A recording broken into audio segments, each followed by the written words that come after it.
आज के वीडियो में हम बहुत सारे टॉपिक को कवर करने वाले हैं, तो रिक्वेस्ट है कि चैनल को सब्सक्राइब, वीडियो को लाइक करना बिल्कुल मत भूलना। तो सबसे पहले बात कर लेते हैं अक्षरा सिंह का।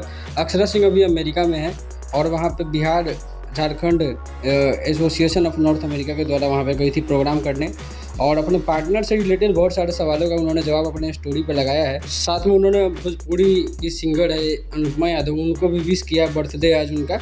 तो इन सब पार्टनर पे जो सवालों का जवाब उन्होंने दिया और स्टोरी पे लगाया, जिससे भोजपुरी इंडस्ट्री में ये कयास लगा रहे हैं कि अक्षरा सिंह को उनका बॉयफ्रेंड या पार्टनर मिल चुका है अमेरिका में ही।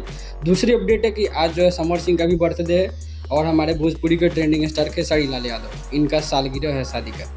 खैर, सालगिरह की जानकारी जो इनके मैनेजर हैं सोनू पांडे, उन्होंने अपने इंस्टाग्राम में स्टोरी पे एक स्टोरी लगाई है और उसी के द्वारा ये जानकारी मिली है कि आज खेसारी लाल यादव का जो है शादी का सालगिरह है। दूसरा जो उनका गाना आया था ना जिगब तोहरा बिना, बहुत ही सुपर डुपर हिट गाना, बहुत ही अच्छा गाना है, काफ़ी अच्छा स्कोर, काफ़ी अच्छा परफॉर्मेंस दे रहा है गाना ये, और 5 नंबर पे आ गया, कल 6 नंबर पे था। बाकी अक्षरा सिंह के जो बॉयफ्रेंड की खबरें उड़ रही हैं, आपको क्या लगता है कि अक्षरा सिंह का बॉयफ्रेंड मिला है या नहीं मिला है? मिलते हैं अगले वीडियो में।